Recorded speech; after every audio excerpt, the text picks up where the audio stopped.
প্রবাসী ভাই বোনদের কাছে বিনয়ের সাথে আবারও করজোড়ে অনুরোধ করতে চাই, এই মিথ্যা গুজবে আপনারা কান দিবেন না। আমাদের দেশের সম্পদ, আমাদের সরকারের যত অবকাঠামো, এগুলো কিন্তু আপনাদের রেমিটেন্সের পয়সা।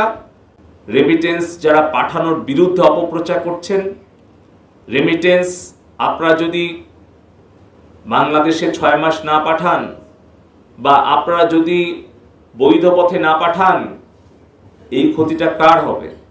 এই ক্ষতিটা হবে আমাদের প্রবাসী ভাই বোনদের পরিবারের, আমাদের দেশের সামগ্রিক উন্নয়নের ক্ষতি হবে।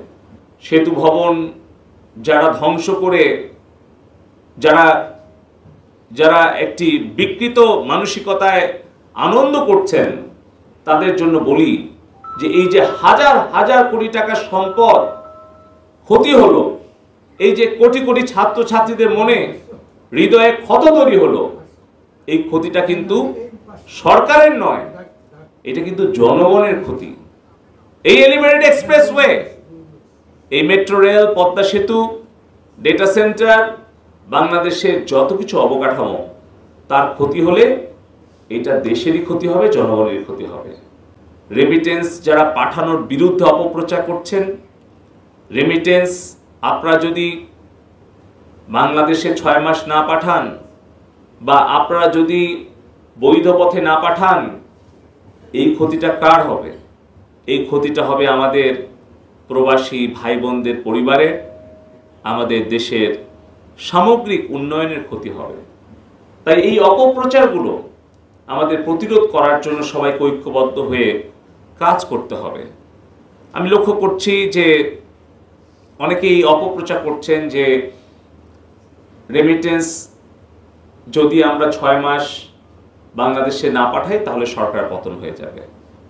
একটাবার চিন্তা করেন যে নিজের ক্ষতি করে আরেকজনের ষড়যন্ত্রকে আপনারা সফল করবেন না।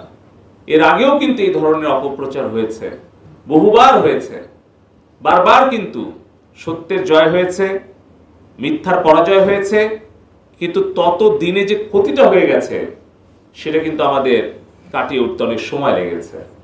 আরেকটা অপপ্রচার আমি দেখতে পাচ্ছি, আমাদের রাজনৈতিক প্রতিহিংসার কারণে অনেকেই আক্রমণ করছেন যে ডাক টেলিযোগাযোগ তথ্য প্রযুক্তি মন্ত্রণালয়ে নাকি আমরা একটা বিশাল প্রকল্প নিয়েছিলাম, যেই প্রকল্পের আওতায় নাকি 6 লক্ষ সাইবার যোদ্ধা তৈরি করার কথা ছিল, সেটা কোথায় গেল?